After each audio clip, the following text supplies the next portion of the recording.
Questions? More questions. Sorry. And if anyone would like the mic,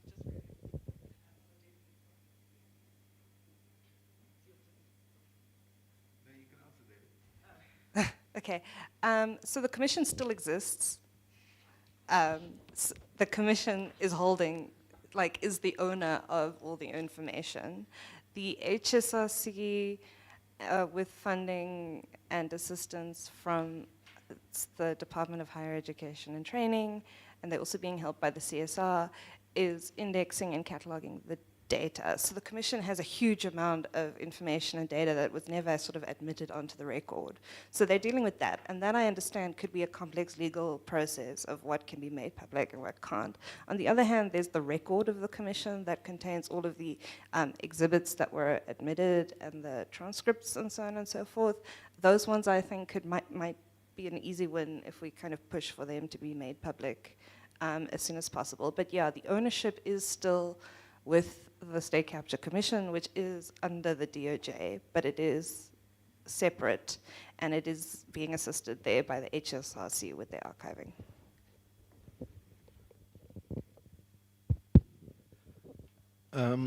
It's a comment, or a few comments rather than questions. Firstly, around the mandate of the Commission, I agree with Debbie. I think the mandate of the Commission was far too broad, rather than being too limited. And I think even Zondo said that if you were to execute the terms of reference to the full extent, it would have taken him another 5 or 10 years. So we've got to understand commissions of inquiry in terms of what they're capable of achieving, and acknowledging that what they can do is actually quite limited. And I think that's why we're having this conversation about what do we do with what's come out of there, not just in terms of the report and the recommendations, but very importantly, the archive and the information that is not in the public domain as yet. So that's the first thing about the mandate.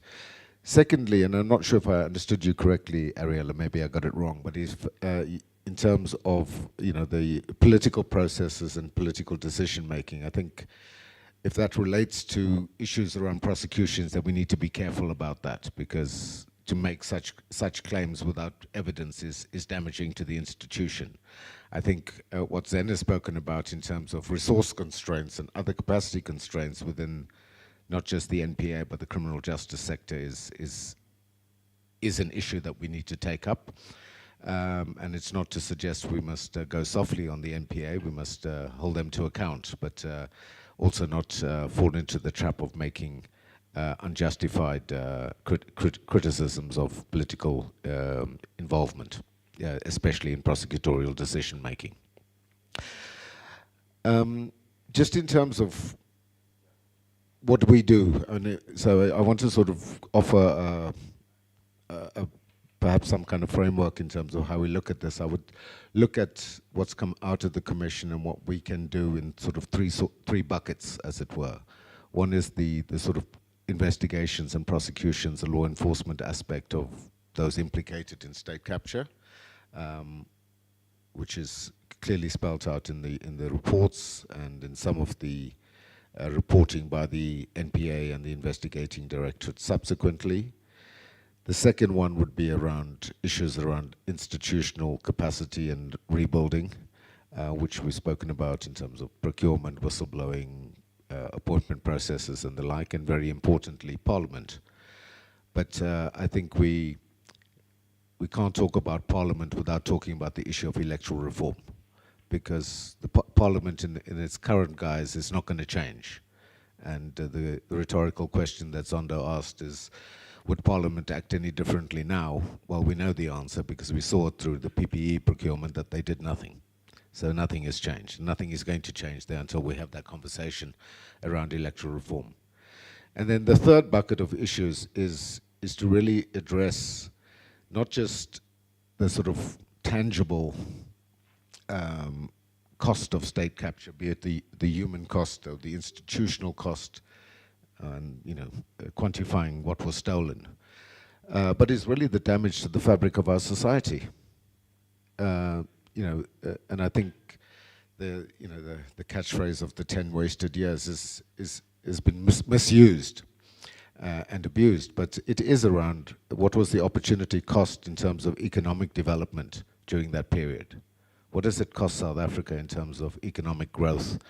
And we've spoken about the constraints on the fiscus and the like. And I think this is where the issue around private sector accountability needs to be emphasized. And it's not just about paying back what was stolen, but actually paying back also the opportunity cost of the damage to institutions, to the economy, and the ability of the state, not just this year or the next 5 years, but for the next generation to be able to deal with issues of, in particular, socioeconomic rights. And I think I think we need to emphasize that. And then just one final point, I think, would have been nice to have a voice from the National Anti-Corruption Advisory Council here, because they're doing some work, I believe, around some of these issues, especially in terms of anti-corruption architecture. So it's perhaps something that we can pick up the next time.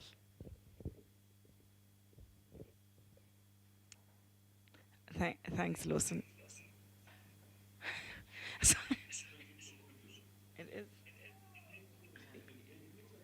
It is. Oh. Sorry, we both went on there. Sorry, and Nikki is back online for questions. So that was a little bit of that. Sorry about that, Lawson. Yeah, any other inputs following Lawson's input?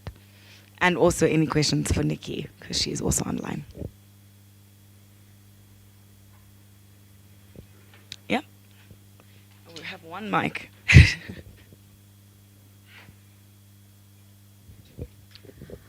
Perhaps not a question, but, well, it could be a question, but also a suggestion that in the lead up to elections on the 8th of March, political parties are meant to make their candidate lists public, or at least submit them to the IEC. And I was wondering, of the numbers of people who have been implicated in the State Capture Commission, if there was a way to run political party lists against that listing of implicated individuals, and then begin to put it to political parties about why they still have implicated people on their list. I doubt that some of the political parties would be willing to change those lists, but I think it is about raising public awareness going into the election period about issues of candidate quality. So that's the first thing. The second thing, I think the booklet that was produced is also quite useful in this election period to put to political parties.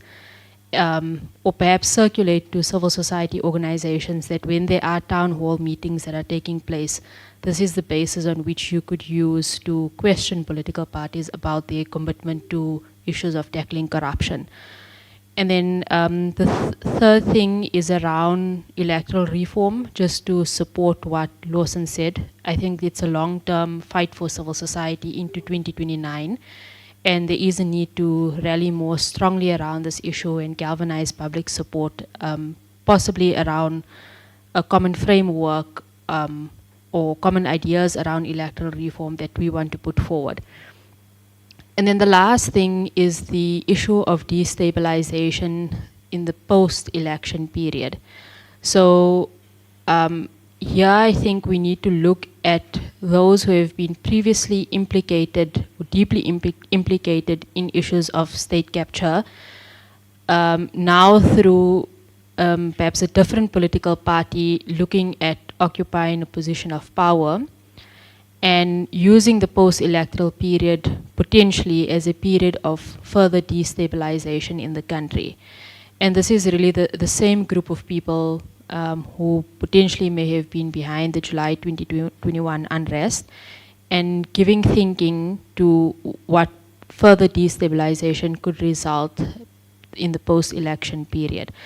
And I think that we need to give thinking to that now, so that we're not caught unawares as we were in July 2021. Perhaps there's not much that we can do in terms of an on-the-ground effort, because it's really the job of law enforcement in the country. But should we not be flagging some of the issues now, raising that with law enforcement now, so that we don't have a scenario like we did with even law enforcement believes that it was caught unawares during that period. And I know it's not directly linked to the work of the Zondo Commission, but the people are the same people. So I thought just to flag that. Thanks.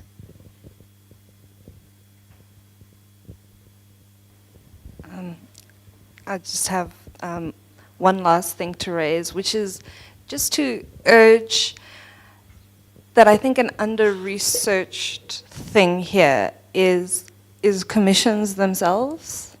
So commissions are used almost exclusively to look at abuses of public power. So the vast majority of cases in South Africa has got to do with like corruption and misuse of funds, though we do sometimes have them about like state-directed violence. But I think, you know, we've got some very antiquated legislation that governs commissions, and we've got a situation where those appointed to head commissions are reinventing the wheel every single time. And I think it's something that's understudied and could use more attention. Perry is starting a sort of book project about the Zondo Commission, so not about state capture, but about the commission itself. And I think, you know, a lot of these discussions that we have, we generate some very useful thoughts about what commissions can do, how they run, what they generate, how they interact with society, that sort of thing. And I think it's something that we should give a bit more attention to, a bit more resourcing to, and think carefully about whether we can establish something a bit concrete that are maybe recommendations for how commissions could run in the future, you know, what makes a good terms of reference, how a commission secretariat might run things, and as well for, I mean, for the Department of Justice or whoever to have some sort of basic, you know, principles of practice going forward, because as civil society organizations interested in accountability, these are structures that we are going to be encountering again and again for different events. So I do think it is something we should give some attention to.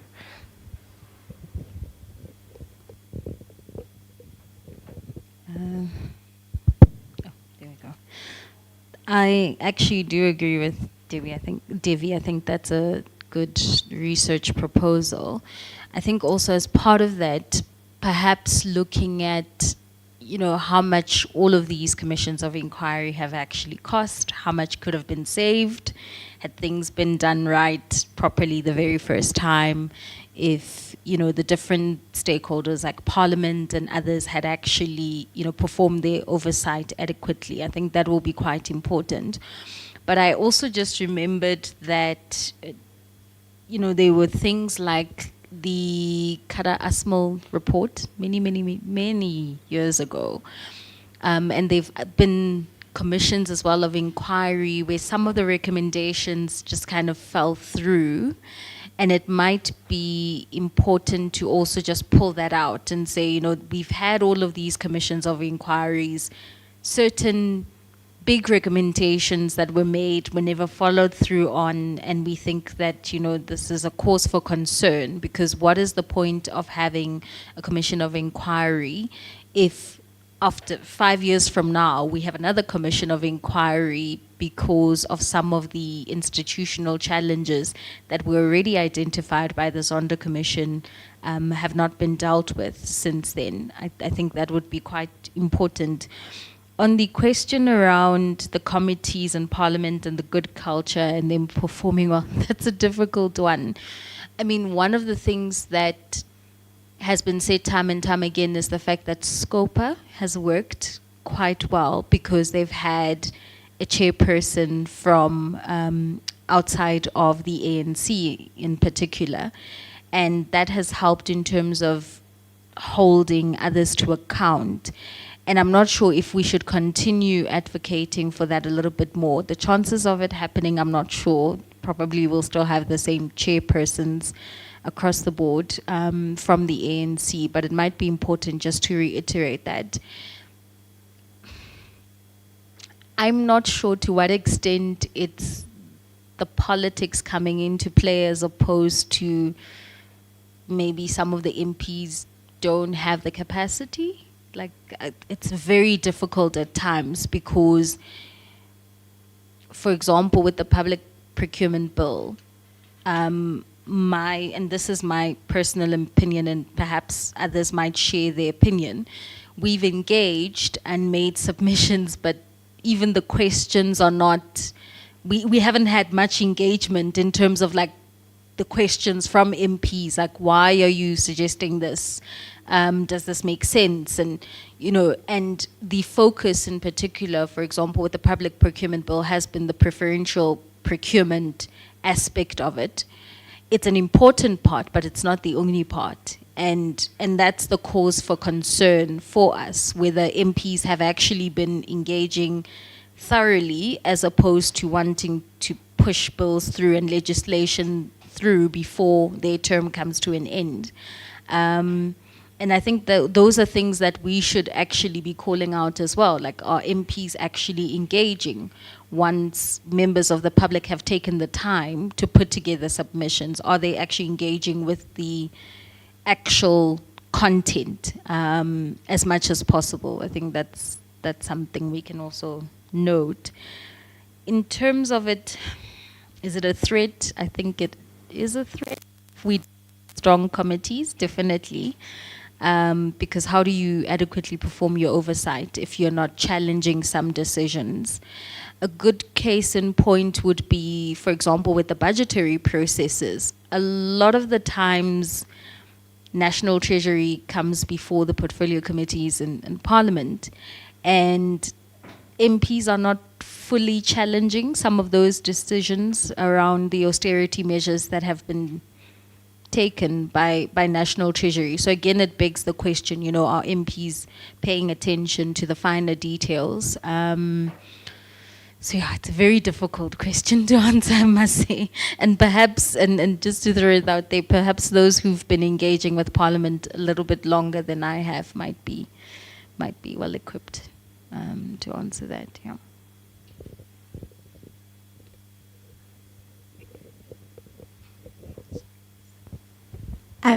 Excuse me, just a very quick response to Debbie and Lawson. The entirety of my point is just that when we're assessing a commission of inquiry, we need to bear in mind that both the starting point in the form of the mandate and the performance on its recommendations, because of the nature of a commission of inquiry, are dependent on performance by political appointees.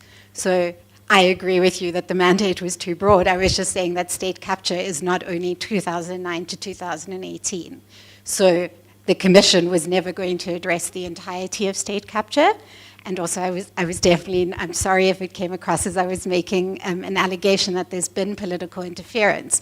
I just think that bearing in mind that it's reliant on political appointees, maybe a better example is what Matlatsi was saying about, you know, which recommendations have been incorporated into draft legislation and which have been ignored. So thanks.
Sorry about that. So I'm not sure how much we could manage to do before the 29th of May, whatever the date is, 27. But I think, you know, we also in this period where we probably going to be kind of flooded with a lot of disinformation, you know, so there's that whole area around elections that most of us are kind of engaged with. But I think I kind of like this idea of post-elections, that maybe we do a very strong advocacy campaign that looks at, because also I think the longer we move away from the findings, the release of the reports, the more there's kind of like a potential for discrediting the Commission, which we've already seen. I mean, the fact that people are, on platforms now who are implicated seems to not matter to the public, So I think there's a lot of potential for us. So it's really just a comment, but I would be happy to hear from anyone that thinks that, that actually collectively, I think we do have a lot of strength in this group to be able to try and have some influence post-elections. So.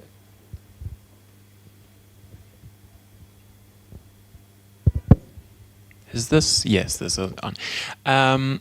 So I just had 2 points that I wanted to make. I'll try and be brief. And the one I think links very closely to the one that Moira, you were ending with, is that I think it's just helpful for us to recognize the consequences of the MPA's failure, in particular in terms of narrative. So Marcella Coco touring universities to talk about governance and power is a great example. The MPA, the Optimum coal case, where essentially Optimum has now been handed over to one of the key money laundering nodes of the Gupta network, that's a real consequence.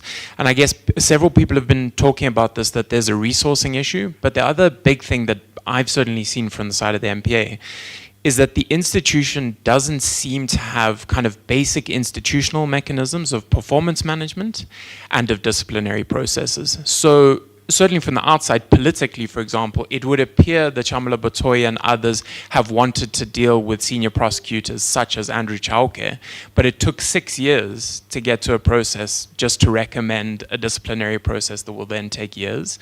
And the institution does appear to be littered with people who have spent more than a decade there trying to slow down prosecutions. And that people there who want to move forward have struggled to find the institutional architecture there to address that problem. So I think that, along with kind of resources, seems to be really crucial.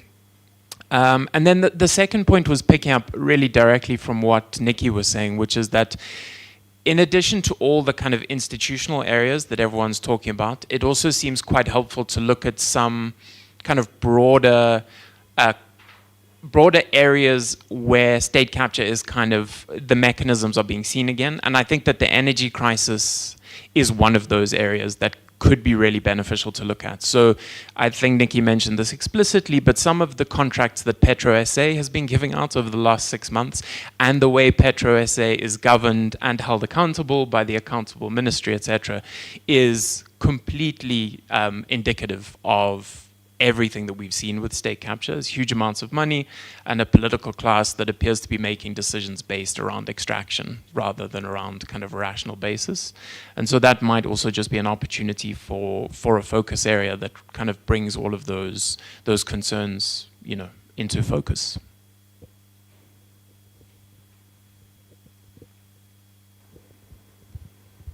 Yeah, thanks, Mike. I'm not sure if anyone would like to come in, or Nikki, if you'd like to come back in, or if there's any questions for Nikki, Devi. But as I think Mike passes the mic to Devi, I'll just take an opportunity here to say, I think, a lot has been said. Lawson's point of, and I think, connecting Zakira's point and Moira's point and Lawson's point, and a little bit, there's the question of, what do we do now? And there is a session in our program that, we're giving ourselves that time to engage specifically with that question. And I think, the point that Lawson made about beyond paying back the money, which is something that's important and we're pushing through, how are the ways that we can think about paying for the opportunity cost. And I think this is something that we touch on in the report, in this little publication of ours, and it's something that we mentioned was a missed opportunity for the Commission, was a missed mark, to try and put forward a way to say this is what the cost of state capture has been. And I think there is an area there where, as the CSWG, we can really think through some of the ways that we can do that, and some of the ways we can work to really be putting those numbers and that information together in a powerful way. And beyond just paying back the money, there's one way there. But beyond that, the opportunity cost. I think Bain, the capture of SARS, which Bain was a part of, is an example of that. There you have a public institution that is ranked amongst the top in the world and is actually doing a good job and is one of our strongest public state institutions being gutted by state capture and corruption, and the private sector and the public sector individuals that were involved in that. And so when you're decapacitating SARS, you are taking away the state's ability to provide in the ways that it should be in an already strained economy and a drained fiscus. And so I think these are, the important ways that we can start thinking about really pushing forward, especially as we're thinking about our what next. And I think just to touch on, I think Ariela's point and Devi's point, it's interesting, obviously, in the CSWG, because we're not a broad church with one voice. We're dissenting, strong civil society organizations with established thoughts and opinions, and I think we've been doing this for a long time now, and I think even in putting especially joint submissions together, and especially this collective civil society response, a lot of our work is how do we put forward what we're all saying, whether or not it's singing the same song, and I think the balance of that and holding the space in that has become easier as we've continued to do this work, but also remains something that's important, and I think that's what helps us, to be robust in what we do. We're not just painting, all the buildings with the same brush. We're holding the space even within ourselves to hold those different opinions, and to push back also on how we do that. Just wanted to say that. You should have just left that microphone with me, Zen. No, this is just a question, for Nikki or for anyone else who wants to take a bite, which is, we've spoken a lot about government and some things about how, we might deal with that, and this is something I really don't know the answer to. How do we navigate this relationship with government in a democratic space that is shrinking and becoming increasingly hostile towards civil society organizations? Like the backlash and the pushback to things that, to me, are the most basic democratic assertions being made by civil society groups in the last 2 years has been incredibly alarming. And, Perry, for example, we kind of do behind the scenes research work. We really don't face the worst of it. But there are organizations here that have, been seeing it pretty badly. And I really struggle to envision how we as civil society organizations can safely and cleverly and proactively navigate this space. And it's just something that I wanted to put on the table.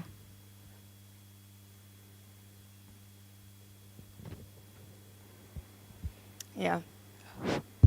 Thank you, David, for that question. I don't know, Nikki, if you'd like to come in, but that's definitely something we'll be putting more thought to, I think, in our thinking through our next steps, and how we take this work forward.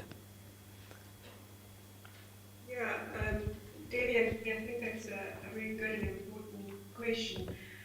I don't know that I have the answer yet, so I would support what Zen was saying, that it's something that everyone would have to think about and learn from the feedback as you go.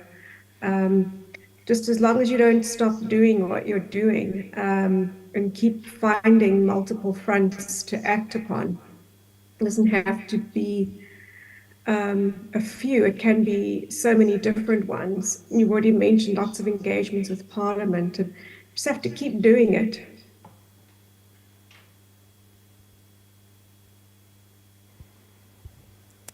Yeah, thanks, Nikki. And I'm not sure if there's, I agree, we're trying to keep on keeping on.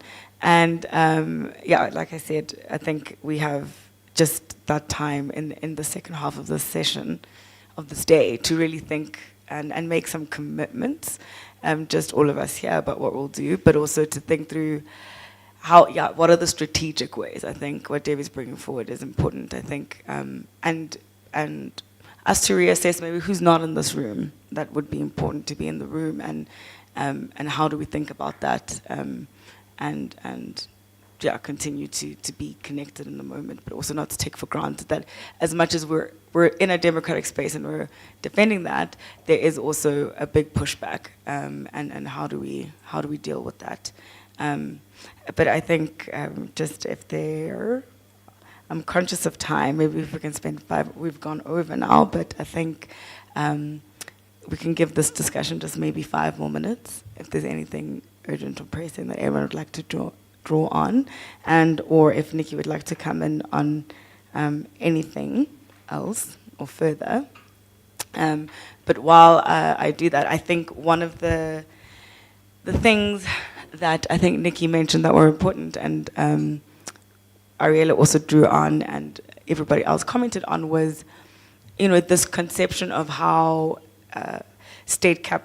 how the concept of state capture, how do we define that, and how do we engage with that? I think it is something that we've spoken about often in this working group, and something that is an important part of the conversation. But yes, it is important to also think through, our inheritance is a captured state, arguably, as South Africa. And what does that mean for us as we're engaging in, are we looking at a state capture 1.0, state capture 2.0, state capture 3.0, or are we having to maybe look at it as a long-running institutional part of our political system as a country? And what does that mean, I think, for us engaging in it in that way? And I think maybe here there's a little bit of a question for Nikki as well, with the concept of a 2.0. I think even in our engagement with the Commission, there was this important push in thinking through this question about, this is not necessarily, a Gupta saga. This is beyond that, and the Commission did do well to push the envelope on that, and I think the work of civil society has also done well to push the envelope on that. But I think, when we're thinking about institutional reform and building strong institutions that are insulated beyond particular, or are better insulated beyond political interests and capture, what does that look like? And understanding, I think, the long shadows of a lot of what we're looking at, I think, is also an important thing that we might have to do. But I think, Nikki, if you'd like to respond to that, and then anyone else from the room. Sure. I certainly do think that what we're in is a long-term project, or a project that just goes on for infinity, that civil society has to be pushing back against the state and making the state feel like somebody's watching. There's a lot of research done about what people do when they think nobody's watching, and I think that applies to a lot of government. And whether it's civil society also in conjunction with the media and investigative journalists, it does make a huge impact. I think maybe what could be tricky is that some of the things aren't there. It's not always measurable, the impact that you could be having. When you were talking about Parliament earlier, and I'm sorry I didn't catch or get to listen to most of your discussions since this morning, since I spoke, but I heard about concerns of engaging MPs, and they're not being sure that they really were considering the subjects properly that they're supposed to. And so, if they had it, that would be an area where you could sort of hope to measure things. But I think about things in maybe a more general, systemic way, in that there needs to be almost like a wall of civil societies watching and monitoring and questioning in general. And for government to always feel that that pressure can be there. And that there's value in that. And unfortunately, you can't really measure what would have happened if the pressure wasn't there. And only sometimes might there be individual cases where you feel, oh, I can measure the effect. So I think watching and raising things and asking questions and making it public and having campaigns and getting the public to be more informed and interested in noticing things is just so important as to create a counterforce to government and what it does and what it gets up to when it thinks someone is looking.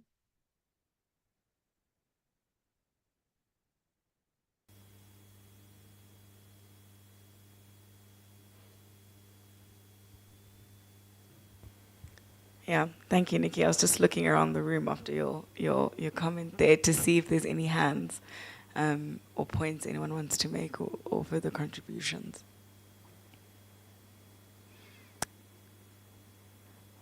They are.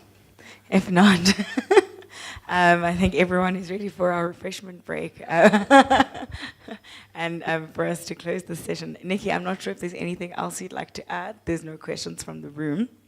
But if not, thank you everybody for our first session. And we'll do a refresh on some of the things that have come out on the session and a prompt for our next session. But I think, we can go to our refreshment break now and we can excuse our media colleagues.